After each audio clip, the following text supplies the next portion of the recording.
Greetings! Today I'm going to show you a process video of the piece that you just saw, as well as give you some tips.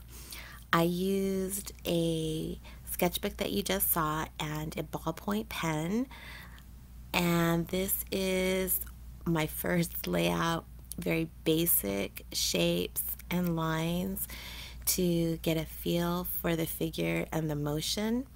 I'm going to spend some time on this part.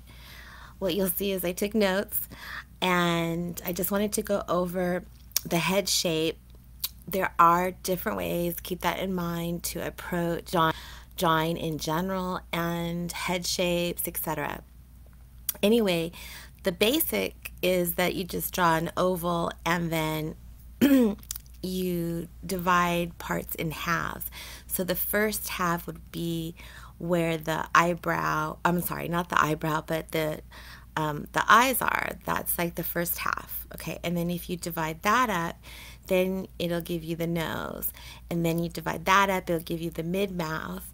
And then the eyebrows are just a bit above the eyes. And then also too, we have a gesture line going there. That's, for me, that's just indicating usually kind of like where the spine or just the motion of the body is moving. So you see that one line there, that would be the gesture line. Then there's the rib cage, and when I draw it, I tend to do it in a trapezoid shape, as well as the hips that are in the greenish yellow that I highlighted there, and the hands also basic block shapes like a trapezoid. All right, then I moved on and I started to put in the face, and in a moment, here it is. I was off, and it's okay to be off. I just make adjustments as I go. So I just want to let you know, oh, when you're off, okay, erase and everything. Well, I can't erase because it was ballpoint pen, but it's okay. Also, just to emphasize that the eyes are an almond shape. When we basically start, if you want to start with basic shapes, and that in general, when we're drawing, use shapes, and they're there as guides. And they're there as guides because as we go, we start to change and modify those shapes into our liking. And I guess you would call that, well, I'm sure you would call that getting into the details, right? Just like a writer writes and they start to have their details and giving you a lot more of what's going on. All right, and then I started to do exactly what I was saying. It was starting to create some shapes and get that head going. Here, I want to talk a bit about sometimes I use what I call placement lines for distance, like for hair.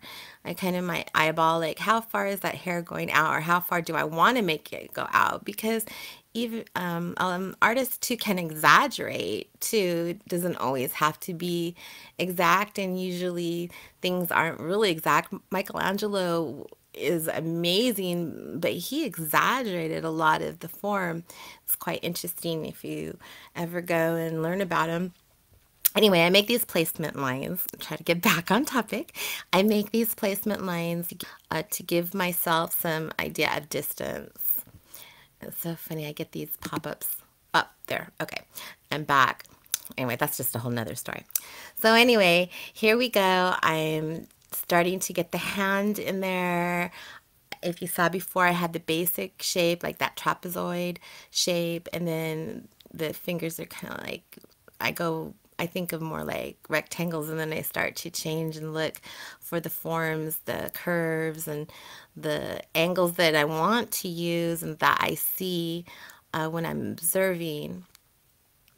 Then I started to put in more details on the face. I started to put the star on, and I think I was working on the left arm there.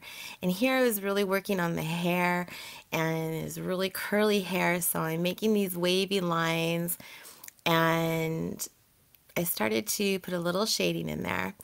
So basically, at this point, my line work is is there, and I can always change it.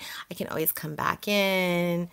Can't take anything out because I was using ballpoint pen, but I have my line work, and now I can start to go into my shading and my values. And so now I'm putting down my darks and my lights. I'm working with my lights, but the darks and maybe mid-tones.